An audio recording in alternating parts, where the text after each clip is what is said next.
പ്രതാപകാലത്ത് കൊയ്തെടുത്ത പ്രതിബദ്ധം തെളിയിക്കാൻ ഇറ്റലിക്ക് ഇന്ന് ആവുന്നില്ല. ഇറ്റാലിയൻ ഫുട്ബോളിന്റെ ചരിത്രത്തിലെ ഏറ്റവും കറുത്ത അധ്യായങ്ങളിലൊന്ന് ഒരിക്കൽ കൂടി ആവർത്തിച്ചിരിക്കുന്നു. തുടർച്ചയായി മൂന്നാം തവണയും വേൾഡ് കപ്പിന്റെ വാതിൽ അസൂറിപ്പടക്ക് മുന്നിൽ കൊട്ടിയടക്കപ്പെടുകയാണ്. വേൾഡ് കപ്പ് ജേതാക്കളുടെ ലിസ്റ്റിൽ ജർമ്മനിയോട് കിടപിടിക്കുന്ന ഇറ്റലിക്ക് കളിക്കളത്തിലെ 90 മിനിറ്റുകളും അത്രമേൽ നിർണായകമായിരുന്നു. ബോസ്നിയ ആൻഡ് ഹെർസഗോവിനയുടെ മണ്ണിൽ സെനിഗേല സ്റ്റേഡിയത്തിൽ 4-1 എന്ന പെനാൽറ്റി ഷൂട്ടൌട്ട് തോൽവിയിൽ ഇറ്റലിയുടെ ലോകകപ്പ് മോഹങ്ങൾ അവസാനിക്കുമ്പോൾ പതിവ് തെറ്റിച്ചില്ല. 15-ാം മിനിറ്റിൽ കീനിലൂടെ ഗോൾ നേടി പ്രതീക്ഷകൾക്ക് ജീവൻ നൽകിയെങ്കിലും 41-ാം മിനിറ്റിൽ ബസ്റ്റോണിക്ക് റെഡ് കാർഡ് ലഭിച്ചത് ഇറ്റലിയെ തീർത്തും സമ്മർദ്ദത്തിലാക്കി. 10 പേരായി ചുരുങ്ങിയ ഇറ്റലി പിന്നീട് കളിക്കളത്തിൽ കളിമെനയാൻ നന്നേ പാടുപെട്ടു. 71-ാം മിനിറ്റിൽ ബോസ്നിയയ്ക്ക് വേണ്ടി ടബോക്കോവിച്ച് ഗോൾ നേടിയതോടെ കാര്യങ്ങൾ എക്സ്ട്രാ ടൈമിലേക്ക് നീങ്ങി. പക്ഷേ ഗോൾ കണ്ടെത്താൻ ഇരു കൂട്ടർക്കും സാധിച്ചില്ല. 4 തവണ ലോകകിരീടം ചൂടിയ ചരിത്രമുള്ള ഇറ്റലി തുടർച്ചയായ 3-ാം തവണയും ലോകകപ്പിനില്ലാതെ മടങ്ങുന്നു എന്നത് വിശ്വസിക്കാനാവാത്ത യാഥാർത്ഥ്യമാണ്. 2014-ൽ ബ്രസീലിൽ പന്ത് തട്ടിയ ശേഷം പിന്നീട് വന്ന റഷ്യയും ഖത്തറും ഇപ്പോൾ അമേരിക്കയും ഇറ്റലിക്ക് അന്യമായിരിക്കുന്നു.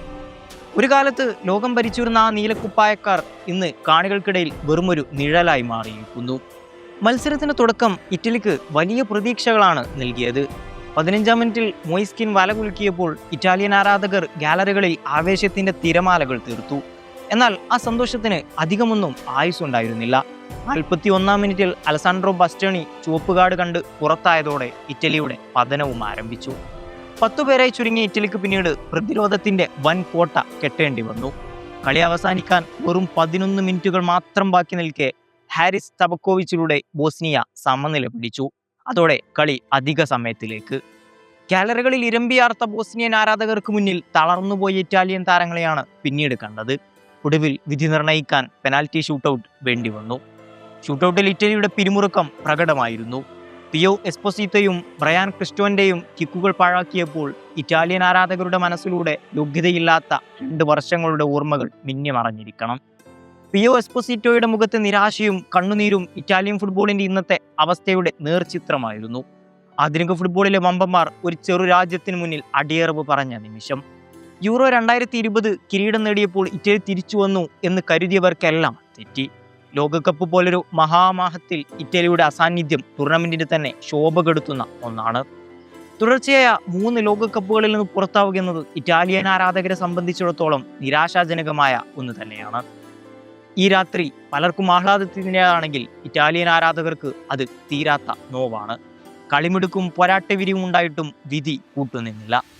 എന്തുകൊണ്ട് പഴയ പ്രതാപം വീണ്ടെടുക്കാൻ കഴിയുന്നില്ല എന്ന ചോദ്യം ഓരോ ആരാധകന്റെയും മനസ്സിലുണ്ട്.